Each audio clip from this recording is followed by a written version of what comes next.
ചേട്ടാ, ആ, പുതിയൊരു രാഷ്ട്രീയ കോലാഹലത്തിന് ഉം, കളമൊരുങ്ങുന്നുണ്ട്. ഉണ്ട്. അതായത് സുധാകരൻ മത്സര രംഗത്തേക്ക് ഇറങ്ങാനുള്ള ഒരു സാധ്യത കാണുന്നുണ്ട്. ഉം, സുധാകരൻ പറഞ്ഞത് പാർട്ടിയിൽ പറഞ്ഞാൽ മത്സരിക്കുമെന്നാണ് പറയുന്നത്. ഉം, അപ്പം ഉം, താല്പര്യമുണ്ട്, ഉള്ളിൽ ഒരു ആഗ്രഹമുണ്ട്, താല്പര്യമുണ്ട് മത്സരിക്കാനുള്ള ഒരു ഉം, ആ, ആ, ആ, താല്പര്യം ഇപ്പൊ കാണിച്ചുകൊണ്ടാണല്ലോ ഇത് പറഞ്ഞേക്കുന്നത്. ഉം. അപ്പൊ എങ്ങനെയായിരിക്കും സുധാകരൻ മത്സരിച്ചാൽ സുധാകരന്റെ സാധ്യതകൾ എങ്ങനെയായിരിക്കും? സുധാകരനെ മത്സരിക്കാൻ അനുമതി ലഭിക്കും എന്ന് തന്നെയാണ് നമുക്ക് ഉറപ്പിക്കാൻ കഴിയുന്നൊരു കാര്യം. ഇതിനു മുമ്പ് നമ്മൾ പറഞ്ഞിട്ടുണ്ട്, കേരളത്തിലെ കുറേയധികം എം പിമാര് ഇവിടെ മത്സരിക്കാൻ വേണ്ടിയിട്ടുള്ള ഒരുക്കത്തിലാണ്.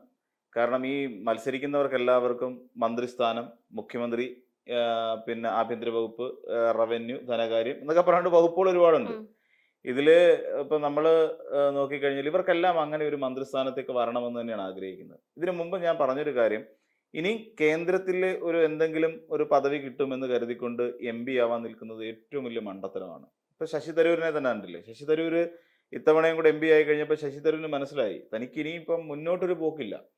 ഒരു ഏറ്റവും ഒടുവിൽ ഇടിച്ചു നിൽക്കുന്ന ഒരു എം പി പദവി, അതിനപ്പുറത്തേക്ക് അവരുടെ ഒരു പൊളിറ്റിക്കൽ കരിയർ എന്ന് പറയുന്നൊരു സാധനമുണ്ട്, അത് വളരില്ല. ഉം, അത് അങ്ങനെ തന്നെ ഇടിച്ചു നിൽക്കും.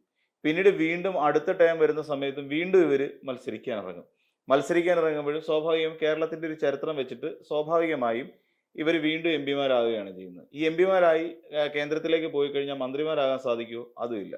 വെറുതെ സഭയിൽ പോയിരുന്ന് ചീഞ്ഞഴുകി ഇറങ്ങിപ്പോരുക എന്നുള്ളതിനപ്പുറത്തേക്ക് ഇവർക്ക് വലിയ പ്രാധാന്യമൊന്നും കിട്ടാൻ പോകുന്നില്ല. ഇത് ഒരുമാതിരിപ്പെട്ട എം പിമാർക്കെല്ലാം മനസ്സിലായിട്ടുണ്ട്, ഇനി ഒരു പൊളിറ്റിക്കൽ കരിയർ അടഞ്ഞുപോയി എന്നുള്ള കാര്യം.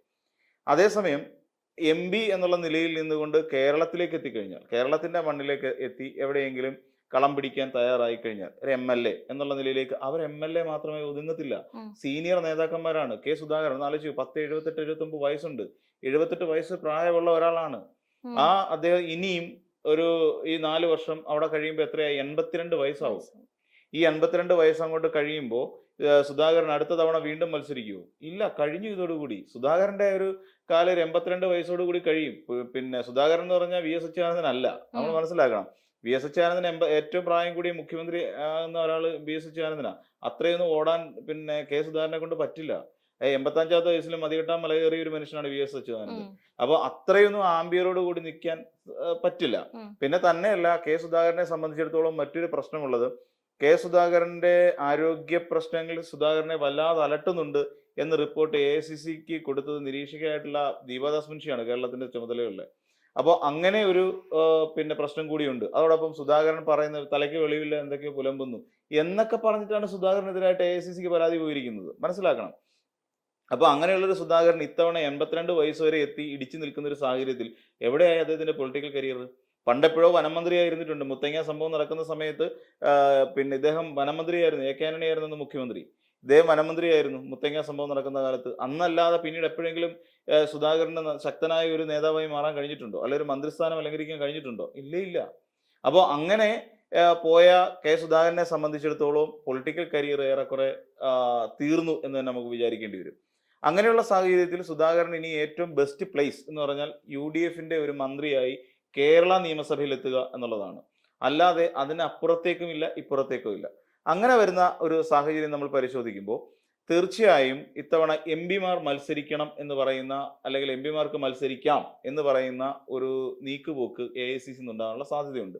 ഇതുവരെ പറഞ്ഞുകൊണ്ടിരുന്ന അങ്ങനെ ഉണ്ടാവില്ല എന്ന് തന്നെയാണ്. എം പിമാർക്ക് മത്സരിക്കേണ്ട, ഇപ്പൊ 2-3 ദിവസത്തിനകത്ത് അതിന്റെ ഒരു തീരുമാനം വരാനാണ് സാധ്യത. ഉം, അപ്പൊ അങ്ങനെ വരുമ്പോൾ സ്വാഭാവികമെന്നോണം KC വേണുഗോപാൽ മത്സരരംഗത്തേക്ക് ഉണ്ടാവും, ഷാഫി പറമ്പിൽ മത്സരരംഗത്തുണ്ടാവും, പിന്നെ കെ സുധാകരൻ മത്സരരംഗത്തുണ്ടാവും. അതോടൊപ്പം നമ്മൾ ഇങ്ങോട്ട് നോക്കിയാൽ ചിലപ്പോൾ അടൂർ പ്രകാശിനെ ഒരു പക്ഷേ മത്സരിപ്പിക്കില്ല. കാര്യം ഈ കണ്ട വിവാദങ്ങളൊക്കെ അടൂർ പ്രകാശ് ഉണ്ടാക്കി ഉം, വെച്ചല്ലോ. സോണിയാഗാന്ധിയെ വരെ അടൂർ പ്രകാശിനെ ഇത്തവണ മത്സരിപ്പിക്കാൻ ഒരു പക്ഷേ രാഹുൽ ഗാന്ധി സമ്മതിക്കില്ല. ഉം. കാര്യം സോണിയാഗാന്ധിയെ വരെ സംശയത്തിന്റെ നിഴലിലേക്ക് നിർത്തിയ സ്വർണ്ണക്കൊള്ള ഒരാളാണ്, കേസിൽ. സ്വർണ്ണക്കൊള്ള കേസുമായി ബന്ധപ്പെട്ട് നിർത്തിയ ഒരാളാണ് അടൂർ പ്രകാശ്. അങ്ങനെ ഒരു കൂടിക്കാഴ്ച ഒരുക്കുകയും ഉം, ഒരുപക്ഷെ രാഹുൽ ഗാന്ധിക്ക് ഇതുമായി ബന്ധപ്പെട്ട കാര്യങ്ങളൊക്കെ അറിയാമായിരിക്കും. രാഹുൽ ഗാന്ധിക്ക് പൊതുവെ ഈ രീതിയിൽ സ്വന്തം അമ്മയെ ഈ രീതിയിൽ കേരളത്തിലെ പൊളിറ്റിക്കൽ ഗെയിമിങ്ങിനായിട്ട് യൂസ് ചെയ്യപ്പെടുന്നുണ്ട് എന്നുള്ള വിവരം രാഹുൽ ഗാന്ധിക്ക് വ്യക്തമായിട്ട് മനസ്സിലായി. എന്തായാലും രാഹുൽ ഗാന്ധി കേരളത്തിലെ വാർത്തകളൊക്കെ മനസ്സിലാക്കിക്കൊണ്ടിരിക്കുന്ന ഒരാൾ തന്നെയാണല്ലോ. അപ്പോൾ അങ്ങനെ തന്റെ അമ്മയെ പോലും കുറ്റക്കാരിയാക്കാൻ തരത്തിലേക്ക് കേരളത്തിലെ കോൺഗ്രസ് നേതാക്കന്മാർ പ്രവർത്തിച്ചു എന്നൊരു തോന്നൽ ഇപ്പോഴും രാഹുൽ ഗാന്ധിക്കുണ്ട്. അതുമായി ബന്ധപ്പെട്ട് രാഹുൽ ഗാന്ധിക്ക് നീരസവുമുണ്ട്. അത് പിന്നെ നീരസമില്ല എന്നും നമുക്ക് കരുതാൻ പറ്റില്ല. അപ്പോൾ അങ്ങനെ വരുന്ന സാഹചര്യത്തിൽ തീർച്ചയായും അടൂർ പ്രകാശിനെ ഇത്തവണ പരിഗണിക്കില്ല ഒരു പിന്നെ സ്ഥാനാർത്ഥി എന്നുള്ള നിലയിൽ നിന്നുകൊണ്ട്. പിന്നെ നമ്മൾ ആന്റോ ആന്റണി, ഈ രണ്ടുപേരെയും പരിഗണിക്കാൻ സാധ്യതയില്ല. കൊടിക്കുന്നിലിന് ഈ പറയുന്ന പോലെ പിന്നോക്ക ക്ഷേമം എന്നൊക്കെ പറഞ്ഞുകൊണ്ട് നിൽക്കുന്ന ഒരു സാഹചര്യമാണല്ലോ, പുള്ളി പിന്നോക്കക്കാരനാണല്ലോ. അപ്പൊ അതുകൊണ്ട് പിന്നെ ആ ഒരു രീതിയിലെങ്കിലും ചിലപ്പോൾ കൊടിക്കുന്നിൽ സുരേഷിനെ പരിഗണിക്കും.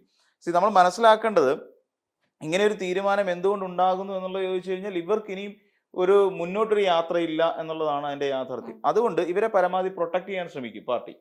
കാര്യം ഇവരൊക്കെ മുതിർന്ന നേതാക്കന്മാരാണ്. കെ സി വേണുഗോപാലിനെ എന്തായിരുന്നാലും കേരളത്തിലേക്ക് മത്സരരംഗത്ത് ഇറക്കും, കേരളത്തിലേക്ക് ഇറക്കിയേ പറ്റൂ. കാര്യം കെ സി വേണുഗോപാൽ പറയുന്നതാണ്. ഹൈക്കമാൻഡ് എന്ന് പറയുന്ന ഒരു സാധനം കണ്ടിട്ടുണ്ടോ നമ്മൾ ആരെങ്കിലും? ആരൊക്കെയാണ് ഹൈക്കമാൻഡ് എന്ന് ഇതുവരെ എവിടെയെങ്കിലും തീരുമാനം നമ്മൾ കണ്ടിട്ടുണ്ടോ? ഇപ്പം CPM-ന്റെ ആണെങ്കിൽ പൊളിറ്റ് ബ്യൂറോ എന്ന് പറയും, അല്ലെങ്കിൽ കേന്ദ്ര കമ്മിറ്റി എന്ന് പറയും. അതേസമയം ഇതിന്റെ AICC എന്ന് പറയും. AICC ആണോ ഹൈക്കമാൻഡ്? അല്ല. AICC ആണെന്ന് വെച്ചാൽ AICC ആരൊക്കെയാ? മല്ലികാർജ്ജുൻ ഖാർഗെക്ക് അതിനുള്ള ഒരു വീറ്റോ പവർ ഉണ്ടോ? ഇല്ല. മല്ലികാർജ്ജുൻ ഖാർഗെക്ക് ഇവരെ ആരും നിയന്ത്രിക്കാനുള്ള ശേഷിയൊന്നും ഇല്ല. പുള്ളി ഒരു പിന്നെ കടലാസ് പുലിയാണ്. കടലാസ് പുലി എന്ന് വെച്ചാൽ വെറും കടലാസ് പുലിയാണ്. നമ്മൾ പണ്ട് സ്റ്റാമ്പ് പേപ്പർ എന്നൊക്കെ പറയും അല്ലെ, അതുപോലത്തെ ഒരാൾ മാത്രമാണ്. റബ്ബർ സ്റ്റാമ്പ് പേപ്പറില്ല, റബ്ബർ സ്റ്റാമ്പ് എന്ന് പറയുന്ന ഒരു പ്രയോഗം ഉണ്ടായിരുന്നു. അതാണ് മല്ലികാർജ്ജുൻ ഖാർഗെ. പക്ഷേ മല്ലികാർജ്ജുൻ ഖാർഗെ എന്ന് പറയുന്ന ശിഖണ്ഡിയെ മുന്നിൽ നിർത്തിക്കൊണ്ട് വേറെ കുറച്ച് പേരാണ് ഇതിനകത്ത് കളം നീക്കുന്നത്. അപ്പൊ ഹൈക്കമാൻഡ് എന്ന് പറയുന്ന ഒരു വ്യവസ്ഥാപിതമായ ഒരു സാധനമൊന്നുമില്ല. ആരൊക്കെയാണോ അന്നേരം ഉള്ളത് അവരൊക്കെ തന്നെയാണ് ഹൈക്കമാൻഡ്. ഇപ്പം കേരളത്തിന്റെ ഹൈക്കമാൻഡായിട്ട് കെ സി വേണുഗോപാല. അപ്പൊ തീരുമാനം ആരുടേതാണ്? കെ സി വേണുഗോപാലിന്റെയാണ്. അപ്പൊ ഒഴിവ് കൊടുക്കണം എന്ന് പറഞ്ഞു. 1-2 MP-മാർക്ക് ഒഴിവ് കൊടുക്കണം. തീർച്ചയായിട്ടും ഒഴിവ് കൊടുത്തിരിക്കും. 3 പേർക്ക് എന്തായാലും ഒഴിവുണ്ട്. 3 പേരെ എന്തായാലും കേരളത്തിൽ മത്സരിപ്പിക്കും. അതിലൊരാളാണ് കെ സുധാകരൻ. പിന്നെ ജയിക്കുകയോ തോക്കുവോ എന്നുള്ളത് കെ സുധാകരനെ സംബന്ധിച്ചിടത്തോളം ഒരു വടക്കൻ ബെൽറ്റിൽ കെ സുധാകരൻ സ്ട്രോങ് ആണ്. അതായത് കണ്ണൂർ എന്ന് പറയുന്ന ഒരു സ്ഥലത്ത് ഇരുന്നുകൊണ്ട് CPM-നെതിരായിട്ട് ശക്തമായി പോരടിച്ചുകൊണ്ട് പിണറായി വിജയനും MP ജയരാജനും P ജയരാജനും തുടങ്ങിയ EP ജയരാജൻ ഇങ്ങനെ തുടങ്ങിയ ഒരു വലിയ വൃന്ദമുണ്ട്. മലബാർ കമ്മ്യൂണിസം എന്ന് പറഞ്ഞാൽ അതൊരു ശക്തമായ ഒരു അടിത്തറയാണ്. അവരുടെ ആ ഒരു അടിത്തറയിൽ നിന്നുകൊണ്ട് CPM-നെതിരെ പോരാടിയ ഒരു നേതാവ് എന്നുള്ള ഒരു കോൺഗ്രസ് നേതാവ് എന്നുള്ള ഒരു പ്രതീതി അല്ലെങ്കിൽ ഒരു പ്രസക്തി എപ്പോഴും കെ സുധാകരൻ എന്ന് പറയുന്ന നേതാവിനുണ്ട്. അതുകൊണ്ട് തന്നെ ഒരു വലിയ വിഭാഗം യുവ നേതാക്കന്മാർ കെ സുധാകരനെ ചുറ്റിപ്പറ്റി ഉണ്ടാവും. യുവ നേതാക്കന്മാരെ മാത്രമല്ല, യൂത്ത് കോൺഗ്രസിൽപ്പെട്ട ഒരു വിഭാഗം ആളുകൾ. കെ സുധാകരൻ ഇവിടെ കേരളത്തിൽ KPCC-യുടെ അധ്യക്ഷനായി വരുന്ന സമയത്ത് ഒരുമാതിരിപ്പെട്ട എല്ലാവർക്കും ഒരു ശുഭപ്രതീക്ഷ ഉണ്ടായിരുന്നു. അതുവരെ ഉണ്ടായിരുന്ന ഒരു കോൺഗ്രസ്, മുല്ലപ്പള്ളി രാമചന്ദ്രൻ എന്ന് പറയുന്ന ഒരാളിൽ നിന്നും കെ സുധാകരനിലേക്ക് KPCC-യുടെ കൺട്രോൾ എത്തുമ്പോൾ എല്ലാവരും ചിന്തിച്ചത് തലമുറ മാറ്റം. ആ തലമുറ മാറ്റം എന്ന് പറയുമ്പോൾ അതിനനുസരിച്ച് കോൺഗ്രസിനുള്ളിൽ വലിയൊരു മാറ്റം ഉണ്ടാകും എന്ന് പ്രതീക്ഷിച്ചു. പക്ഷെ ആ മാറ്റം ഉണ്ടാക്കിയെടുക്കാൻ കഴിയുന്ന ഒരു സാഹചര്യവും ചില സംവിധാനങ്ങളും കെ സുധാകരൻ അവതരിപ്പിച്ചു. അതിൽ ഏറ്റവും പ്രധാനപ്പെട്ട ഒന്നാണ് സെമി കേഡർ സംവിധാനം എന്ന് പറയുന്ന ഒന്ന്. അതായത് ഇപ്പം അതിന് വേണ്ടിയിട്ട് CUC എന്ന് പറയുന്ന യൂണിറ്റ് കമ്മിറ്റികൾ, കോൺഗ്രസ് യൂണിറ്റ് കമ്മിറ്റികൾ രൂപീകരിക്കാൻ തീരുമാനിച്ചു. അവിടെ സെമി കേഡർ സംവിധാനം, ഒരു അച്ചടക്കം തുടങ്ങിയ കാര്യങ്ങളൊക്കെ പാർട്ടിക്കുള്ളിൽ കൊണ്ടുവരണം എന്ന് ശക്തമായി വാദിച്ച് അത് നടപ്പിലാക്കാൻ ശ്രമിച്ച ഒരു നേതാവാണ് ഈ കെ സുധാകരൻ. പക്ഷെ കെ സുധാകരൻ പാർട്ടിയിൽ ആ സമയത്ത് ഒറ്റപ്പെട്ടു പോയി. എന്തുകൊണ്ടാണെന്ന് ചോദിച്ചു കഴിഞ്ഞാൽ കെ സുധാകരനെ അതുവരെ പിന്തുണച്ചുകൊണ്ടിരുന്ന ഇവിടുത്തെ യൂത്ത് നേതാക്കന്മാരെല്ലാം പതുക്കെ കളം മാറി ചവിട്ടി. അവിടെയാണ് ഏറ്റവും വലിയ പ്രശ്നം ഉണ്ടായത്. യൂത്തന്മാര് സതീശന്റെ കൂടെ കൂടി. VD സതീശൻ അപ്പം മറ്റൊരു ചേരിയാണ്. ഇത് വേറൊരു പ്രശ്നം എന്ന് വെച്ചാൽ അതിൽ ഇപ്പം MP ഗോവിന്ദൻ മാഷ് പറയുന്നത് കേൾക്കാനും MP ഗോവിന്ദൻ മാഷിനെ പാർട്ടി സെക്രട്ടറി എന്നുള്ള നിലയിൽ അംഗീകരിച്ചു കൊടുക്കുന്ന ആൾക്കാരുണ്ട്. അതിനപ്പുറത്തേക്ക് പാർട്ടിക്ക് വേറൊരു വാക്കില്ല. ഇപ്പൊ ഗോവിന്ദൻ മാഷ് പറയുന്നതിന് അപ്പുറത്തോട്ടും ഇല്ല ഇപ്പുറത്തോട്ടും ഇല്ല. മാഷ് എന്താണോ പറയുന്നത് അതാണ് പാർട്ടിയുടെ വാക്ക്. അല്ലാതെ വേറൊരാൾ വന്നിട്ട് അതല്ല ഇങ്ങനെയാണ് എന്ന് വേറൊരാൾ ഒന്നൊരു അഭിപ്രായ പ്രകടനം നടത്തത്തില്ല. അതാണ് കമ്മ്യൂണിസ്റ്റ് പാർട്ടിയുടെ ഒരു അടിത്തറ. അതാണ്. ഇവിടെ കോൺഗ്രസിന് അങ്ങനെയല്ല. ഇപ്പം കെ സുധാകരൻ ഒരു അഭിപ്രായം പറഞ്ഞു കഴിഞ്ഞാൽ തീർച്ചയായും അപ്പുറത്ത് VD സതീശൻ മറ്റൊരു അഭിപ്രായം പറയും. ഇതിനെ ചൂട് പിടിച്ചുകൊണ്ട് VD സതീശന്റെ കൂട്ടാളിയായി നിൽക്കുന്ന ഇദ്ദേഹവും നമ്മുടെ M ഹസൻ അടക്കമുള്ള നേതാക്കന്മാർ വേറൊരു അഭിപ്രായം പറയും. ഇതൊന്നും അല്ലാതെ വേറൊരു അഭിപ്രായം മുല്ലപ്പള്ളി രാമചന്ദ്രൻ പറയും. ഇതിലെന്നും പെടാതെ VM സുധീരൻ വേറൊരു അഭിപ്രായം പറയും. ഓരോരുത്തർക്കും ഓരോ അഭിപ്രായമുണ്ട്. എന്ന് വെച്ചാൽ പാർട്ടിക്ക് യുണൈറ്റഡ് ആയിട്ട് നിന്ന് ചിന്തിക്കുമ്പോൾ ഒരു പൊതു അഭിപ്രായം എന്ന് പറയുന്നത് കോമൺ ഒപ്പീനിയൻ എന്ന് പറയുന്ന ഒരു സാധനം ഉണ്ടാക്കിയെടുക്കാൻ കോൺഗ്രസ് പാർട്ടിക്ക് ഒരു കാലത്തും കഴിഞ്ഞിട്ടില്ല. അപ്പൊ അതിന്റെ പരിണിത ഫലം എന്നുള്ള നിലയിൽ നിന്നുകൊണ്ട് കോൺഗ്രസിൽ കെ സുധാകരൻ മുന്നോട്ട് വെച്ച സെമി കേഡർ സംവിധാനം, CUC-കൾ ഇതെല്ലാം പതുക്കെ അങ്ങ് അസ്തമിക്കാൻ തുടങ്ങി. അച്ചടക്കം എന്ന് പറഞ്ഞാൽ പാർട്ടിക്കാര് അനുശാസിക്കേണ്ട ചില കടമകളുണ്ട്. ഇതെല്ലാം അച്ചടക്കത്തിന്റെ ഭാഗമായിട്ട് വരുന്നത്. ഇതെല്ലാം അങ്ങ് പോയി. ഇതൊക്കെ പോയിട്ട് മറ്റൊരു തലത്തിലേക്ക് പോകുന്നു. എന്നിട്ടാണ് പാർട്ടി ആ സമയത്താണ് ലോക്സഭാ തെരഞ്ഞെടുപ്പ് വരുന്നതും കെ സുധാകരനെ കണ്ണൂരിൽ നിന്ന് മത്സരിക്കാൻ വേണ്ടി പറഞ്ഞു വിടുകയും ചെയ്യുന്നത്. എന്നിട്ട് ആ സമയത്ത് അതിന്റെ പാർട്ടിയിൽ നിന്നുള്ള ചുമതല അടർത്തി മാറ്റി. KPCC അധ്യക്ഷൻ എന്ന് പറയുന്ന പദവി മാറ്റിക്കൊണ്ട് അവിടെ തൽക്കാലത്തേക്ക് എം എം ഹസനെ പിടിച്ച് അവിടെ ഇരുത്തി. അന്ന് UDF കൺവീനറോ മറ്റോ ആയിരുന്നു തോന്നുന്നു M M Hasan. M M Hasan അവിടെ വന്നിരിക്കുന്നു. ആ ഹസൻ പിന്നീട് ആ കസേരയിൽ നിന്ന് മാറിക്കൊടുക്കാതെ സുധാകരനെ പരമാവധി KPCCയിൽ നിന്ന് ഒഴിവാക്കാൻ ശ്രമിച്ചുകൊണ്ടിരുന്നു. ഇത് ഇവർ തമ്മിലുള്ള ഒത്തുകളിയായിരുന്നു. ഈ ഒത്തുകളി ഭാഗികമായി വിജയിച്ചു നിൽക്കുന്ന ഒരു സാഹചര്യം. പക്ഷേ സുധാകരൻ നേരെ ചെന്നിട്ട് KC വേണുഗോപാലായിട്ട് സംസാരിക്കുന്നു. ഇപ്പം KCയെ സംബന്ധിച്ചിടത്തോളം ഇവരൊരു മലബാർ ബെൽറ്റിൽ എന്ന് പറയാം. മലബാർ ബെൽറ്റാണ്. KC പിന്നെ പയ്യന്നൂരുകാരനാണ് ശരിക്കും. അപ്പം ഇങ്ങനെ വരുന്ന ഒരു സാഹചര്യം നമ്മൾ പരിഗണിക്കുമ്പോൾ ഇവിടെ അവർ ഒരൊറ്റ ബെൽറ്റായി മാറി. അപ്പൊ എന്നിട്ട് KC പറഞ്ഞത് ഒരു കാര്യം, നിങ്ങൾ തൽക്കാലം ഒഴിഞ്ഞു മാറ്. ഇപ്പൊ തൽക്കാലം VD സതീശൻ നമുക്ക് പിന്നെ പണി കൊടുക്കാം. VD സതീശൻ ഇപ്പോഴും ചിന്തിച്ചു വെച്ചിരിക്കുന്നത് VD സതീശനാണ് അടുത്ത മുഖ്യമന്ത്രി എന്നാണ് സതീശൻ ഇപ്പോഴും ചിന്തിച്ചു വെച്ചിരിക്കുന്നത്.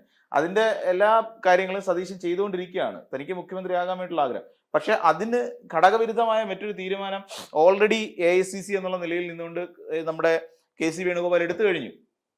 എന്നിട്ട് പറഞ്ഞു, നിങ്ങൾ ഇങ്ങോട്ട് മാറി നിൽക്കും, നിങ്ങളൊരു മന്ത്രിസ്ഥാനം നിങ്ങൾക്ക് തന്നേക്കാം. അപ്പോഴെന്താ ഡീലെന്ന് വെച്ച് കഴിഞ്ഞാൽ KC വേണുഗോപാൽ മുഖ്യമന്ത്രി ആകുന്നു, നിങ്ങളൊരു മന്ത്രി ആകുന്നു. ഇതാണ് ഡീല്. ശരിക്കും നടന്നിരിക്കുന്ന ഡീൽ അതാണ്.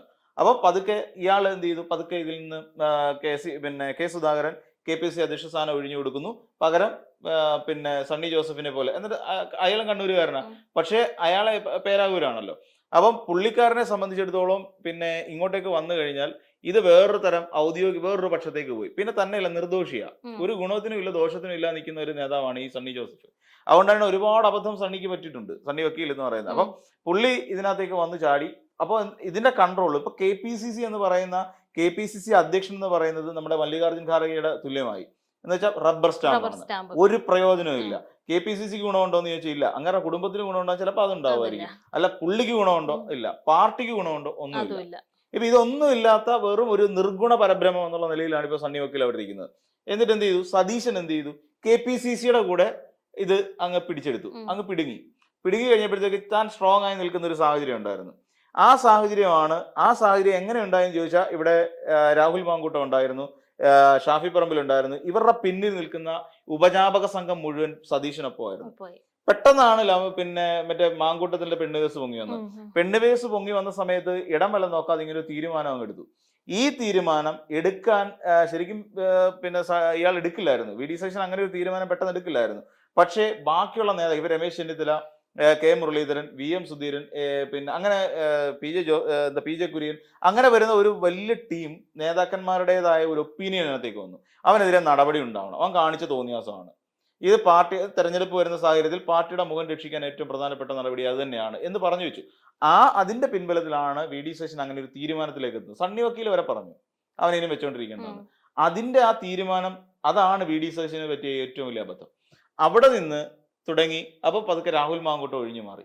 രാഹുൽ മാങ്കൂട്ടം പുറത്തേക്ക് പോയി. രാഹുൽ മാങ്കൂട്ടത്തിനെ പിന്തുണച്ചുകൊണ്ട് എല്ലാ കാലത്തും നിന്നിരുന്ന ഒരാളാണ് ആര്, നമ്മുടെ ഷാഫിയും സ്വാഭാവികമായിട്ടും മറുകണ്ഠം ചാടും. ഷാഫിയുടെ മറുകണ്ഠം ചാടിയുള്ള ശീലമാണ് ഷാഫിക്കുള്ളത്. ഷാഫി അങ്ങോട്ടേക്കും ചാടി. ഇതാണ് ശരിക്കും സംഭവിച്ചത്. അതോടുകൂടി അതുവരെ അതിശക്തൻ എന്ന് വിചാരിച്ചു വെച്ചിരുന്ന, സ്വയം ധരിച്ചു വെച്ചിരുന്ന VD സതീശൻ അതോടുകൂടി സീറോയിലേക്ക് പോയി. ഇനി VD സതീശനെ സംബന്ധിച്ചിടത്തോളം സതീശന് KPCC വലിയ പിടിപാടൊന്നുമില്ല.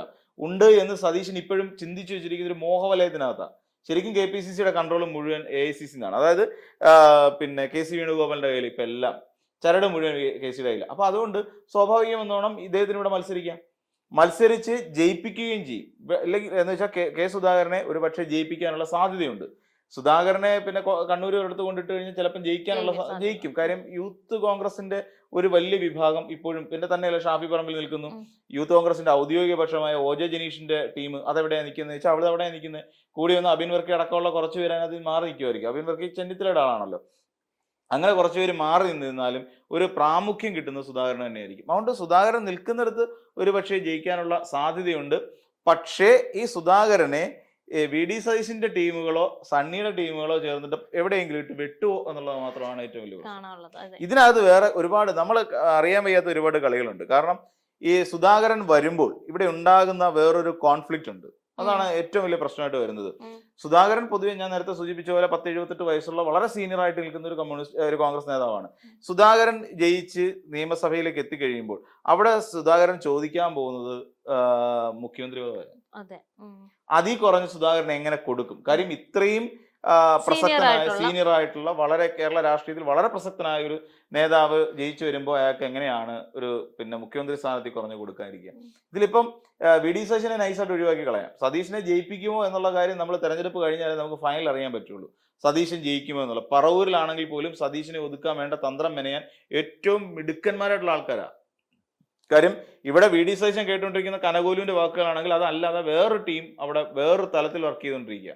അത് നമുക്ക് മനസ്സിലാവണമെങ്കിൽ തെരഞ്ഞെടുപ്പ് കഴിഞ്ഞാലേ സതീശന്റെ ജയവുമായി ബന്ധപ്പെട്ടുള്ള ക്ലിയർ ആയിട്ടുള്ള ഒരു പിക്ചർ നമുക്ക് മനസ്സിലാക്കാൻ പറ്റുള്ളൂ.